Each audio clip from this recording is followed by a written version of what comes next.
नमस्कार विद्यार्थी मित्रांनो, शुभदा विद्यालय यूट्यूब चॅनलमध्ये पुन्हा एकदा आपल्या सर्वांचं मनापासून स्वागत. आज आपण इयत्ता 6वीच्या वर्गाचा मराठी विषयाचा तास घेत आहोत आणि या तासाला आपण मराठीची द्वितीय सत्र संकलित मूल्यमापन 2ची प्रश्नपत्रिका चालू शैक्षणिक वर्षासाठी उत्तरासहित सोडवणार आहोत. ही प्रश्नपत्रिका आपल्याला 11 एप्रिल नंतर होणाऱ्या परीक्षेसाठी नक्कीच उपयोगी ठरणारी आहे. यासारख्या गणित, इंग्लिश, विज्ञान, समाजशास्त्र, हिंदी या विषयांच्याही प्रश्नपत्रिका आपल्याला हव्या असतील द्वितीय सत्राच्या, तर त्यासाठी डिस्क्रिप्शन बॉक्समध्ये दिलेली प्लेलिस्ट अवश्य पहा.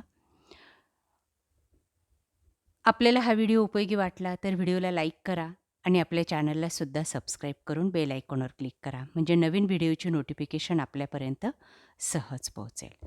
आजच्या तासाला आपण इयत्ता 6वीची मराठी विषयाची संकलित मूल्यमापन 2ची प्रश्नपत्रिका उत्तरासहित सोडवणार आहोत. ही प्रश्नपत्रिका एकूण 40 गुणांची आहे. त्यात लेखी गुण हे 40 गुणांसाठी असतील आणि तोंडी काम हे 10 गुणांसाठी. म्हणजे एकंदरीत 50 गुणांचा हा पेपर आपल्याला या ठिकाणी देण्यात आलेला आहे. एकूण 14 प्रश्न आपल्या प्रश्नपत्रिकेमध्ये असतील. त्यांचं वेटेज या पद्धतीने दिलेलं आहे चार्टमध्ये. साधारणतः पहिला प्रश्न हा 3 गुणांचा असेल, दुसरा प्रश्न 4 गुणांचा, याप्रमाणे. आता तोंडी चाचणीसाठी आपल्याला 10 गुण दिलेले आहेत आणि ह्या 10 गुणांसाठी आपल्याला काय काय विचारलं जातं, काय विचारलं जाऊ शकतं ते बघा. पहिला प्रश्न आपला असू शकतो की शाळेत साजरा झालेल्या प्रजासत्ताक दिनाच्या कार्यक्रमाविषयी 4 ते 5 वाक्यात माहिती सांग. 3 गुणांसाठी आपल्याला 26 जानेवारीच्या कार्यक्रमाची माहिती तोंडी सांगायची आहे आपल्या वर्गशिक्षकांना. दुसरा प्रश्न आपला असू शकतो प्रकट वाचन. 4 गुणांसाठी एक उतारा आपल्याला दिला जाईल आणि तो मोठ्याने आपल्याला वाचून दाखवायचा आहे आणि त्याला तुम्हाला 4 मार्क्स दिले जातील. त्यानंतर त्या उतार्यावर आधारित एक प्रश्न आपल्याला विचारला जाईल किंवा वेगळा प्रश्न असेल, तो म्हणजे इयत्ता 6वीच्या पाठ्यपुस्तकातील कोणतीही एक कविता साविनय म्हण. 3 गुणांसाठी आपल्या 6वीच्या पाठ्यपुस्तकातली एक कविता आपल्याला म्हणून दाखवायची आणि 3 गुण मिळवायचे आहेत. अशा पद्धतीने आपली 10 गुणांची चाचणीही घेण्यात येणार आहे. त्यानंतर लेखी चाचणी बघा 40 गुणांची. 40 गुणांसाठी आपल्याला काय काय विचारलं जाईल. प्रश्न चौथा आपला असेल 5 गुणांसाठी आणि त्यात आपल्याला एक कथा दिली जाईल. यासारखी एक कथा असेल आणि मध्ये रिकाम्या जागा असतील. त्या रिकाम्या जागी आपल्याला काही शब्द टाकायचे आहेत, वाक्य टाकायची आहेत आणि ती कथा पूर्ण करायची आपल्या मनाने. बघा या ठिकाणी कथा लिहायला जागा दिलेली आहे आणि या जागेमध्ये आपल्याला ही कथा लिहायची आहे. त्याला तुम्हाला 5 गुण मिळतील. कथेला शीर्षकसुद्धा द्यायचं आहे. एक नमुना दाखल कथा या ठिकाणी लिहून दाखवलेली आहे. आपण यापेक्षा वेगळीसुद्धा कथा तयार करू शकतो. फक्त ही सर्व वरती दिलेली मुद्देही आली पाहिजेत.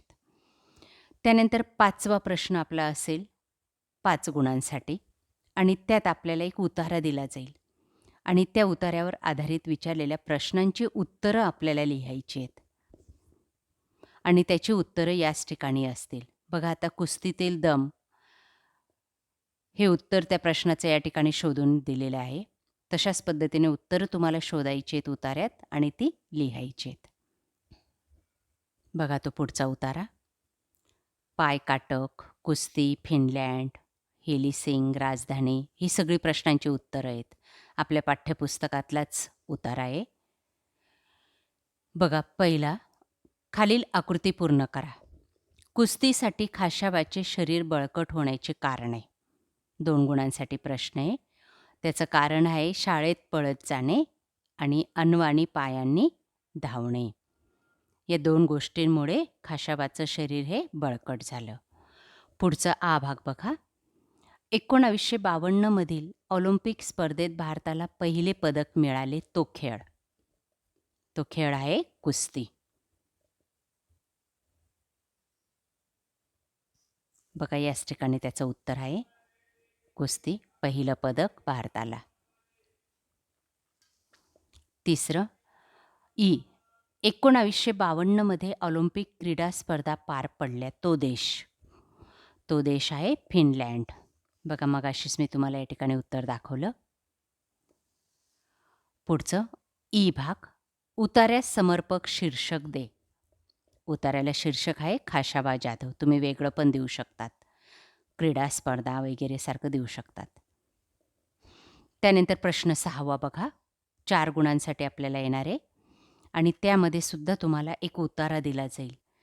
तो आपण वाचायचा आहे मनात आणि त्या उतार्यावर आधारित विचारलेल्या प्रश्नांची उत्तरं लिहायची आहेत. जी उत्तरं त्या उतार्यातच असतील. उतार्याचा पुढचा भाग. त्यावर आधारित विचारलेला पहिला प्रश्न. उतार्याच्या आधारे आकाशचा एक गुणविशेष लिहा. तो गुणविशेष आहे अभ्यासू आणि मेहनती. आकाश स्पर्धेत यशस्वी होण्याचे कारण. योग्य वेळ व मेहनत घेणे. ई. वक्तृत्व स्पर्धेसाठी कोणत्याही 2 सूचना तयार कर व लिही. पहिले भाषण विषयाची निवड आणि दुसरे भाषण तयारी. या पद्धतीने उत्तरं आपल्याला लिहायची आहेत. प्रश्न 7वा बघा. कविता वाचून प्रश्नांची उत्तरे लिहा 3 गुणांसाठी. एक कविता या ठिकाणी दिलेली आहे. आता उजाडेल आणि या कवितेवर आधारित विचारलेल्या प्रश्नांची उत्तरं आपल्याला लिहायची आहेत.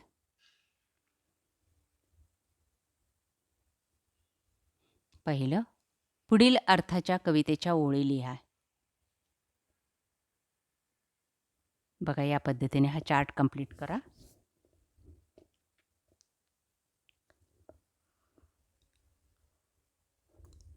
पुढचे पांढरा या अर्थाचा कवितेत आलेला शब्द. शुभ्र. ई. कवितेतील यमक जुळणारी जोडी. उजाडेल, मोहरेल, थरारेल. पुढचा प्रश्न 8वा. उन्हाळी सुट्टीतील तुझे अनुभव 7 ते 8 वाक्यात लिही. 4 गुणांसाठी हा प्रश्न असणार आहे आणि त्यामध्ये मेच्या सुट्ट्यांमध्ये तू काय काय करणार आहेस किंवा काय केलं होतंस मागच्या सुट्ट्यांमध्ये ते या ठिकाणी लिहायचं आहे दिलेल्या जागेत.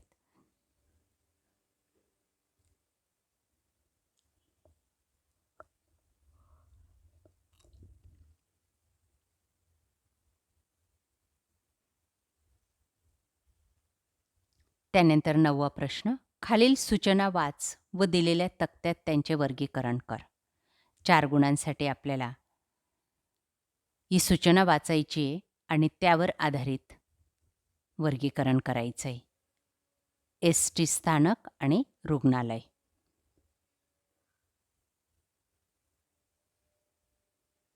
दिलेलेच मुद्दे आपल्याला या ठिकाणी फक्त विश्लेषण करायचं आहे. बघा ते कसं होईल.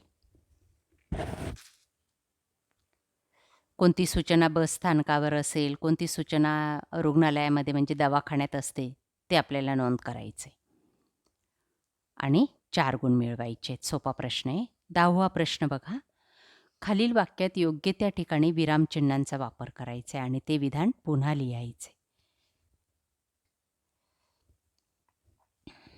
बघा या ठिकाणी लिहून दाखवलेले प्रश्नचिन्ह आणि पूर्णविराम द्यायचा आहे. पुढचं पहा. 11वा प्रश्न. खाली दिलेल्या सूचनेनुसार उत्तरे लिहा 3 गुणांसाठी. चौकटीत म्हण ओळख व लिही. दुरून डोंगर साजिरे. ही म्हण तुम्हाला लिहायची. पुढचा प्रश्न आ. इकडे तिकडे या शब्दाचा वापर करून वाक्य तयार कर.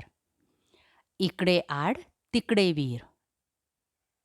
हे वाक्य लिहिलं की तुम्हाला 1 गुण मिळेल. दुसरं ई.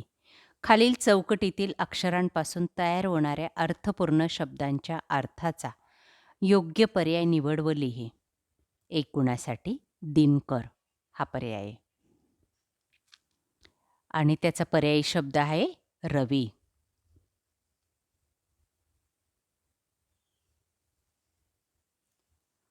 पुढचं बघा 12वा प्रश्न 3 गुणांसाठी.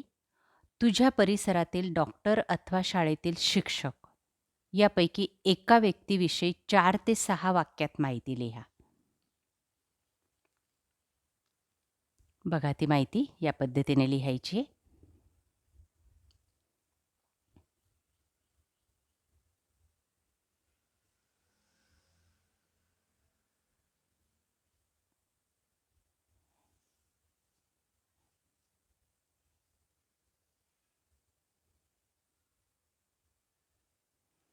प्रश्न 13वा 2 गुणांसाठी.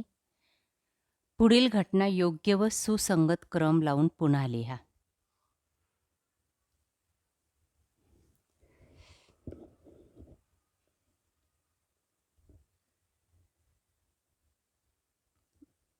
बघा तो क्रम. तिसरं वाक्य पहिले लिहिलेलं आहे. त्यानंतर या पद्धतीने क्रम लावा. म्हणजे कोणती घटना आधी घडते ते आपण क्रमाने लिहायचं आहे. आणि 4 गुण मिळवायचे आहेत. विधानं दिलेलीच आहेत, ती फक्त आपल्याला अरेंज करायची आहेत. प्रश्न 14वा बघा. सूचनेनुसार उत्तरे लिही. 5 गुणांचा हा प्रश्न आहे. आजीने तिला गोष्ट सांगितली. या वाक्यातील सर्वनाम लिहायचं आहे. ते सर्वनाम आहे तिला.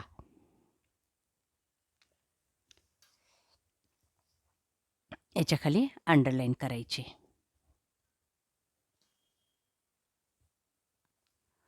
पुढचं आहे घरासाठी कोणते विशेषण योग्य होणार नाही. ते आहे पाणीदार. हे विशेषण योग्य होणार नाही, ते आपण खाली लिहायचं आहे. पुढचं काळ्या ढगांनी आकाशात गर्दी करताच मोर नाचू लागला. ते उत्तर आहे लागली. त्यानंतर इयत्ता 6वीच्या वर्गातील विद्यार्थी अभ्यासात मग्न आहेत. तिसरा पर्याय. पुढचा खालील वाक्याचा काळ ओळखून लिही.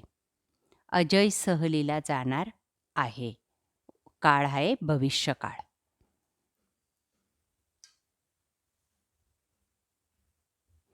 अशा प्रकारे विद्यार्थी मित्रांनो, आज आपण इयत्ता 6वीची मराठी विषयाची संकलित मूल्यमापन 2ची प्रश्नपत्रिका उत्तरासहित सोडवलेली आहे.